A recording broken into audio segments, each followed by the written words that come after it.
కోదాడ కర్ల Rajesh lockup death కేసులో నిందితులుగా పేర్కొన్న ఆయన మృతికి కారకులైన పోలీసులందరి మీద, పోలీసు అధికారుల మీద కేసు నమోదు చేయాలని, వాళ్ళని సస్పెండ్ చేయాలని మేము మొదటి నుంచి డిమాండ్ చేస్తూ వచ్చాం.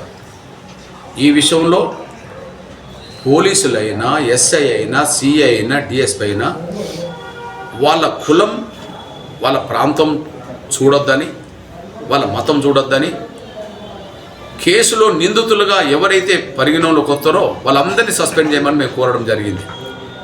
కానీ ఇక్కడ ఎస్పీ స్థానిక కోదాడ ఎమ్మెల్యే రెడ్డి సామాజిక వర్గం సంబంధించిన వ్యక్తి కనుక ఆమె ఒత్తిడికి తలొగ్గి ఈ రాజేష్ మృతి కేసులో ప్రధాన దోషిగా ఉన్న, రాజేష్ మృతికి ప్రధాన కారకుడు అనబడుతున్న ఎస్ఐ సురేష్ రెడ్డిని సస్పెండ్ చేయకుండా,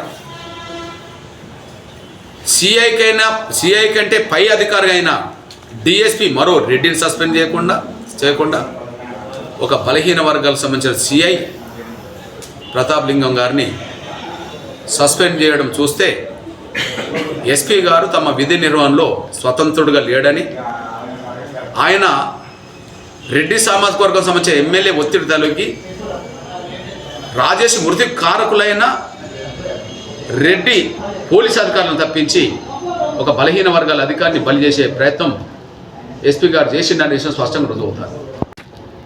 తక్షణమే ఎస్పీ గారిని సూర్యాపేట జిల్లా నుంచి తప్పించి వెంటనే ట్రాన్స్ఫర్ చేయాలని చెప్పి నేను డీజీపీ గారికి, పోలీసు ఉన్నతాధికారులందరికీ నేను విజ్ఞప్తి చేస్తున్నా, గుర్తు చేస్తున్నా, డిమాండ్ చేస్తున్నా.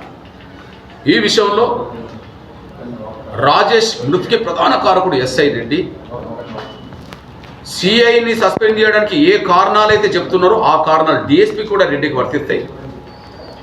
కాబట్టి ఇది పరిగణనలోకి తీసుకొని ఎస్ఐని సస్పెండ్ చేయాల్సిందే, డిఎస్పీని కూడా సస్పెండ్ చేయాల్సిందే అని చెప్పి మేము డిమాండ్ చేస్తున్నాం.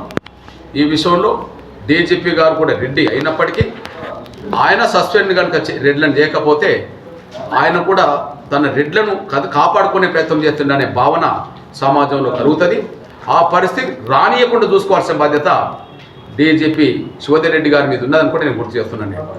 ఏ పరిస్థితిలోనూ రాజేష్ మృతికి కారకులైన పోలీసుల మీద శాఖపరమైన, చట్టపరమైన చర్యలు తీసుకునేంత వరకు మా పోరాటాన్ని కొనసాగిస్తాం. అంతవరకు జిల్లా మొత్తం మీద, జిల్లా హెడ్ క్వార్టర్ నుంచి మొదలుకుంటే అన్ని నియోజకవర్గాల్లో, అన్ని మండలాల్లో నిరవధిక దీక్షలు, ఈరోజు నుంచి ధర్నాలు, రాస్తారోకోలు నిరంతరం కొనసాగిస్తామని, అదే సమయంలో ఈ నెల 30 తారీఖు నాడు కోదాడ నియోజకవర్గంలోనే హెడ్ క్వార్టర్లోనే కర్ల రాజేష్ సంతాప సభ పేరుతో వేలాది మంది ఈ సంఘటనను వ్యతిరేకించే, ఈ లాకప్ డెత్ను ఖండించే ప్రజలు, ప్రజాస్వామికవాదులు, దళిత సంఘాలందరితో ఒక పెద్ద సభ జరిపి భవిష్యత్తు ఉద్యమాన్ని కూడా ఇది జిల్లా వరకే కాకుండా రాష్ట్ర వ్యాప్తంగా ఉద్యమం చేయడానికి కూడా మా ప్రణాళిక రూపొందిస్తామనేసి కూడా గుర్తు చేస్తూ, ఏది ఏమైనా ఇక్కడ ఎస్పీ గారు కోదాడ నియోజకవర్గ ఎమ్మెల్యే తీసుకొచ్చిన ఒత్తిడికి తలొగ్గే రెడ్డి అధికారులను కాపాడి బీసీని బలి చేసిండని చెప్పి మేము స్పష్టం చేస్తున్నాం. ఆయన కూడా ఒక బీసీ సామాజిక వర్గం సంబంధించిన వ్యక్తి అని అంటుండ్రు. ఆయన ఒక బీసీ స్పృహ, అదే సమయంలో సామాజిక స్పృహ లేనట్టుకున్నది. కేవలం ఇక్కడ ఉండడం కోసమే ఇక్కడ ఎమ్మెల్యే తీసుకొచ్చిన ఒత్తిడికి తలొగ్గిండని చెప్పి మేము భావిస్తున్నాం. ఆయనను వెంటనే కొంచెం ట్రాన్స్ఫర్ చేయాలని డిమాండ్ చేస్తున్నాం.